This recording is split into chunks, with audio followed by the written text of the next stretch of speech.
Hello mes amours, les abonnés de Bibi Chombobo officiel, est-ce que ça va chez vous?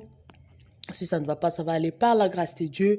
Naïbi que boza ébélé, boza connecté partout où vous êtes. Merci beaucoup na confiance boza coupé c'est biso. Vous informer, c'est notre souci majeur. Tolinga toujours ko ya pembe na bino wana ko informer bino. Merci beaucoup na bino nyonso. Balobi news ne news. Actualité oyo ça la un mois actualité oyo. Voilà, sans plus tarder, binomo bomo ina titre, Kofi Olomide a siliki a 8 décisions. Donc, mais là vraiment, naeba vraiment, que baton na bino eza vraiment précieux, et on tolinga vraiment que baton na bino, te tolobara à moi mouké. Concernant, décision, il y a Kofi Olomide. Bon, moni wana, Kofi Olomide, a eu décision concernant makambo ya Cindy na Maniké accusé Cindy Lekerke abimana fali ipo pardon ba mamunionso oyo. Enfin Kofi Olomide a s'est décidé. Il a pris une décision ferme par rapport à ba chroniqueur au bazo tanga kombo na ye na ba émission. Kofi Olomide a boyi na ye makambu. Voilà. Totanga vraiment décision ya Kofi Olomide transmis au vraiment ils a publié par le procureur général. Transmis copie pour information à Monsieur le procureur général de Kinshasa Gombe à Kinshasa Gombe.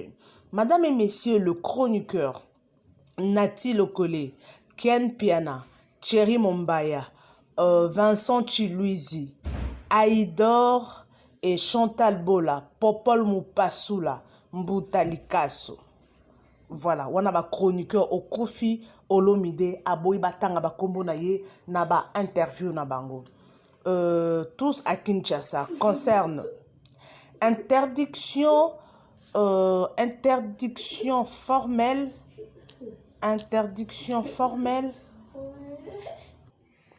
C'est vraiment pénible. Ils a passé Pemawa.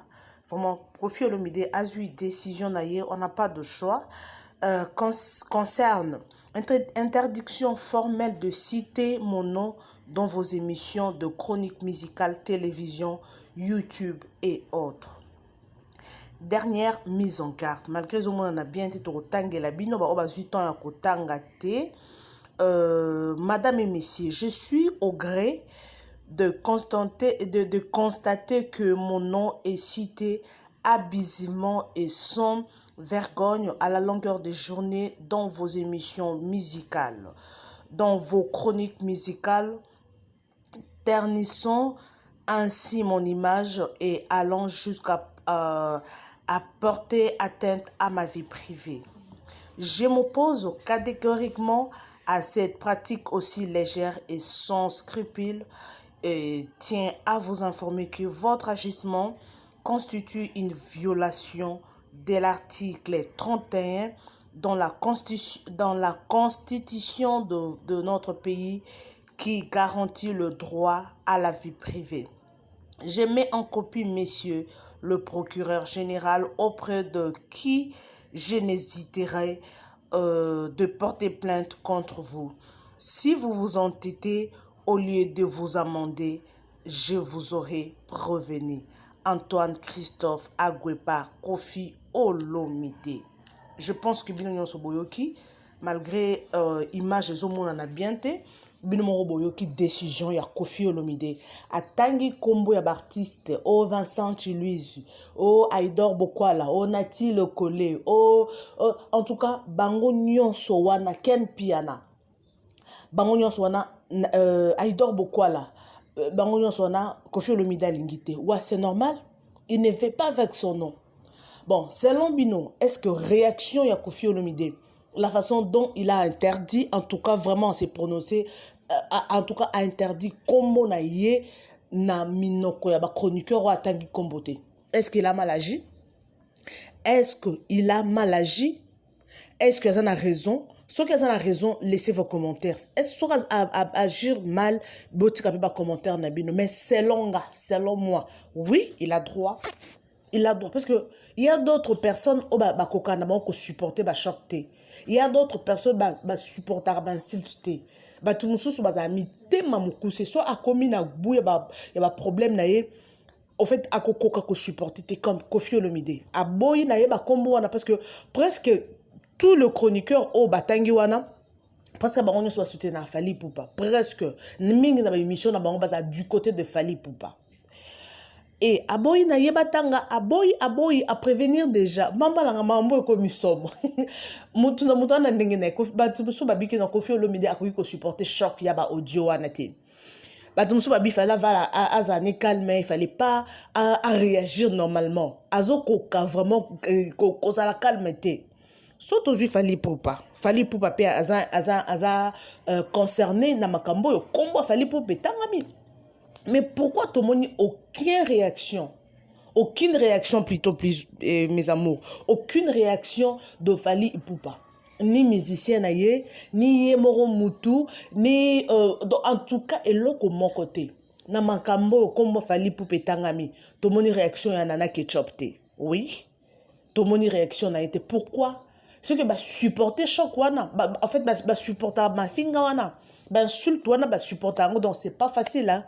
Via Kista, elle va la coach à monde chic. Donc, ce que l'union a star, tu veux être star comme tu veux, il faut supporter les insultes. Il faut supporter le mensonge, coller le komoroboé, oyebi mutuna makolote. Donc, il faut supporter, bambolo moboye bite donc tout le monde est Cindy a cocu ko supporter le konate a sali vidéo a porté plainte aujourd'hui maniqué yo azali banda. Alors tolo bandeni est-ce que et le ko sali et corriger maniqué pour batumi balobi Cindy omoni que non sali le ko to kasi maniqué non Cindy a sali le ko je vous dis oh il y a déjà sali le parce que maniqué wana azana liberté provisoire. N'habite sur la liberté provisoire sur la guisine, azana liberté provisoire. Pour ceux qui ont mis les sous tour au limbi, c'était au côté de les banébélé. Liberté provisoire, la guisine qui non, qui n'est pas libéré, non, nous a libre totalement, non, provisoire. Parce que l'autre oya sali oyo, c'est bien bon, c'est tout le monde dans ces moments au baby que non, Cindy Abimana Fally. Nalobakango souvent vaut mieux la réputation que le parfum de bonne odeur. Et ça bongo. Parce que nani wa kondima que non est-ce que mambazo besa lukuta tout le monde toki vidéo ya Nati Lokole bimi. Nati Lokole bimi si quoi audio pour dire que ye ayebi mibali oh Cindy Abimana bango 4 oh ye ayebi. So oh ye ayebi 4 na baba nani.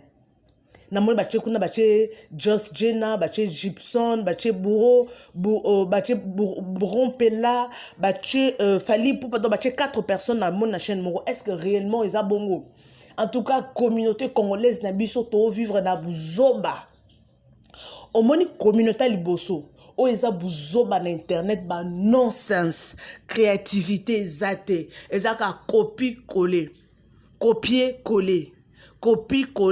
na ebité bino ba français belé na ebité ba balobani copier coller na ebité za copier coller en tout cas c'est essentiel pour comprendre ça déjà mundele azalara anglophone surtout ceux qui montent à ça les rire en anglais alors c'est kata corriger on dit pas ça mais congolais na biso montent à ça les rire et comme il y a ma finger I don't care c'est boseka I don't care communauté oyezali na buzoba numéro 1 numéro 1 thème numéro 00 et sa communauté congolaise na communauté congolaise na biso muto akoyi na terrasse ba ozoba filmer ba tché to commencer la ba analyse muto akotaki na chambre abimi to kote to commencer ba analyse tozo zwa biloko moko eza nonsense eza na sens te tozo zwa to sa banalise différence ezaka oya zui koto oya lobeli koto omendika mamani ke obiso nyonso moi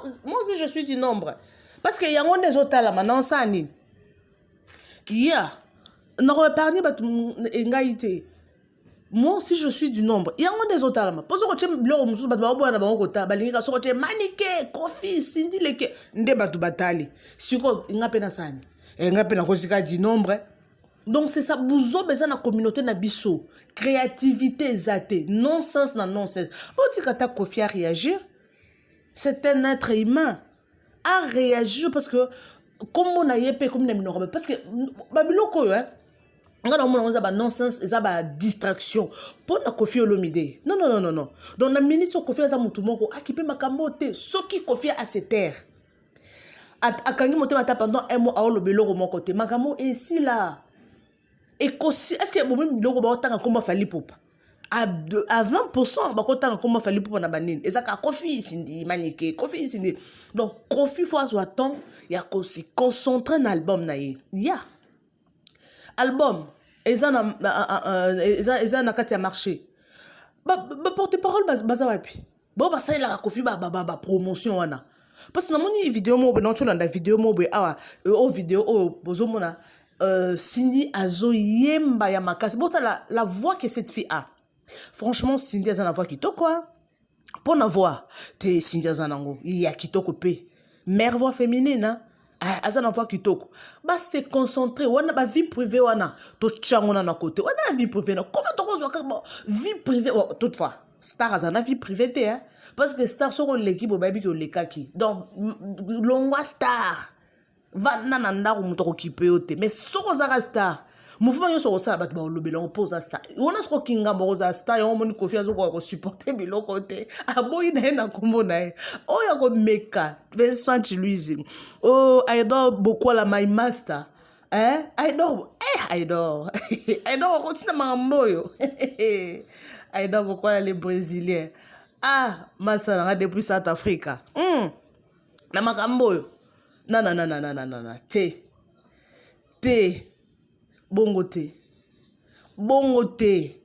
aido bokola to yoka na ki bongo te to banda analyse na biso bien au milieu du village okoko ta na buzobo na le bien en pleine émission to banda analyse na South Africa depuis longtemps avec toi to toujours au milieu du village cela veut dire du côté de la vérité du côté de la vérité ko condamner mutute mais na comprendre aido na mamboyo en tout cas I don't know.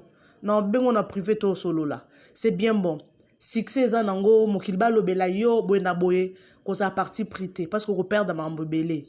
Donc c'est ça. Il y a pas de problème. Kofi Olomide ba comprendre azamut. Na ba ajo a komi. Bino pe bozo luka Kofi. Bo tika no pe ba analyse mambo Kofi a komi déjà mukolo papa yo. Bon faitaka pour ayo piquer crise 67 ans. Asa papa déjà 67 ans. Asa. To féliciter Kofi Olomide. Malgré son âge, mais Azazo frappé toujours. Oh là, t'as bien à regarder toujours mon gongo na Aza makasi. Bon, vous avez pixé Kofi Olomide crise, hein. Vous avez pour ça la crise. Ah non, plus toti kama ambo bachia chroniqueuse. Toti kama ambo. Aboy na komo na lingi ne makamuto. Vous comprenez pe mutu soka ko mukolo. Makanisi na ye, maamune musuzu. Eza wa bala mike. Aboy. Excuse, il y a mon lingi Cindy d'ailleurs. Botika ya lingi Cindy. Cindy n'engaza non Cindy parce que la différence sur à 33 ans, il y a pas de problème. Cindy est moro n'engaza wana. Cindy est moro n'engaza wana. Ayebi très bien que la différence à 33 ans. Ayebi très bien papa 67 ans. Wana mwana na ye. Ayebi yango très bien. Botika c'est leur vie privée. Oh abota kate. Oh ça vie privée d'abord équipé mieux na nini. Oh akaboni na alia ata bakabwani. OK? Ata alia akabwani. Ayebi pourquoi ye moka aboye ko maintenir libala na ye? Ayebi makambo ya moni. Cindy aza libre ko sala vie na ye. Bomona Regina Daniel te. Bomona ka Regina Daniel te na papa wana millionnaire wana. Avant dizaye. Alors pourquoi ko condamner vie privée na te to lobela de musique? Oh album ça marche donc oh non so ba nonsense. Ba ko stopper makambo za ka Kofi Olomide. Cindy Leker bo stopper no makambo. Bo fanti calme ba ko sala ba émission ba sali lembi. Soka calme koti na mboka. Ba doit otika ba biso nyo soto otika ko sala émission parce que tozo sala ngo parce que eza actualité. Ne ba bazota ce qu'on a sande. Moi aussi je le fais. Mais moi je suis au milieu du village. Na lingami ko sala ko ba vérité oui. c'est bien bon maneke asali mabe yazo sala ngo pona ba succès na ye azo sala ngo tala na otu mona vidéo mo maneke yango na Kisinjora na Babia le garçon prince ba fandi ba se réconcilier na moni ya oui musheni pembeni wana te to bo maneke to yokana mono azana venir munene o mo keno za ba nonsense bon mona te ki biloko eza buzoba. Donc tout tika to se concentre na ma mususu.